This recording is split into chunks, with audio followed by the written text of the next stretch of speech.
বড় বড় পদের মধ্যে ছোট লোকের বাচ্চারা ঢুকে কিন্তু প্রতিষ্ঠানের ১৩টা বাজায়। প্রবাসে বলেন বা দেশে বলেন, যে প্রত্যেকটা প্রতিষ্ঠানের প্রত্যেকটা কোম্পানির মালিক কিন্তু ভালো মানুষ। অনেকে হয়তো প্রশ্ন করবেন, তাহলে তাদের কোম্পানিতে তাদের প্রতিষ্ঠানে অনিয়ম দুর্নীতি এগুলো হয় কেন? বিশ্বাস করেন, মালিক প্রতিষ্ঠান এই যে কোম্পানি ওপেন করে দিয়ে চলে যায়, মালিকের এগুলো দেখার সময় নেই। মালিক কী করে? কিছু চাকর রাখে ওইখানে, কিছু আইলা রাখে, ছোট লোকের বাচ্চাদেরকে চাকরি দেয় এখানে। যেমন ধরেন সিইউ, সিইউ, সিএমও, দেন আপনার জিএম, ম্যানেজার, সুপারভাইজার, এই সমস্ত বড় বড় পদের মধ্যে ছোট লোকের বাচ্চারা ঢুকে কিন্তু প্রতিষ্ঠানের ১৩টা বাজায়। প্রবাসে বলেন বা দেশে বলেন, যেই জায়গাতে বলেন, ছোট লোকের বাচ্চারা যখন একটু এইরকম বড় চেয়ার পায় না, তারা নিজেকে এই যে প্রধানমন্ত্রীর প্রেসিডেন্ট মনে করে। যে কোনো প্রতিষ্ঠানে যেগুলা মাসি বলে, ক্লিনার বলে আর কি, যে ক্লিন করে, তারা যখন তাদেরকে যখন স্যার বলে, তারা মনে করে এই আমি যে বেস্ট, হ্যাঁ, আমার উপরে কেউ নাই, আমি অনেক কিছু। প্রতিনিয়ত এইরকম ছোটো লোকের বাচ্চারা এইরকম মনে করে প্রত্যেকটা প্রতিষ্ঠানে।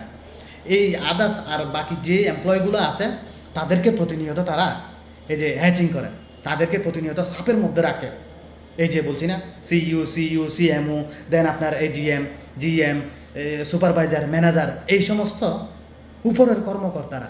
প্রত্যেকটা প্রতিষ্ঠানে আপনি এইরকম মানুষগুলাই কিন্তু প্রতিষ্ঠান তুলতে পারে, আবার নামাতেও পারে। অনেক প্রতিষ্ঠানের মধ্যে এই ছোট লোকের বাচ্চারা ইনভলভ হওয়ার কারণে, এই যে আল্লা থাকার কারণে, চাকরি করার কারণে কিন্তু অনেক প্রতিষ্ঠানে প্রতিনিয়ত ১৩টা বাজতেছে। বেশিরভাগ প্রতিষ্ঠানে আমাদের দেশে এইরকম, বিশেষ করে এটা সৌদি আরবে খুবই কম। আর সৌদি আরবে যেই সমস্ত প্রতিষ্ঠানে এইরকম বাংলাদেশের কিছু মানুষ যখন বড় বড় পদে তারা চাকরি পায় বা ইনভলভ হয়, ওই সমস্ত কোম্পানিতেও কিন্তু একই অবস্থা। এই বাঙালি থাকবে, বাঙাল কোনোদিন মানুষ হবে না। দেশে আসার পর এই সমস্ত মানুষের সাথে অনেক ডিল করছি, অনেক কথাবার্তা হয়েছে, অনেক আড্ডা দিয়েছি। দিন শেষে বুঝতে পারলাম এরা হচ্ছে খুবই ছোট মনের মানুষ, এরা হচ্ছে খুবই ছোট বংশের মানুষ।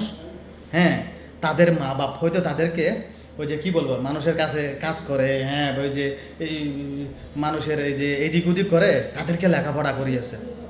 আর দিন শেষে তারা যোগ্য চেয়ারে বসে অযোগ্য ব্যক্তির মতো ছোট মানসিকতা মানুষের মতো কাজ করে তারা প্রতিনিয়ত। বিশেষ করে আমাদের দেশে এই কথাগুলো কিন্তু বেশি হয়, আপনারা বুঝতে পারবেন।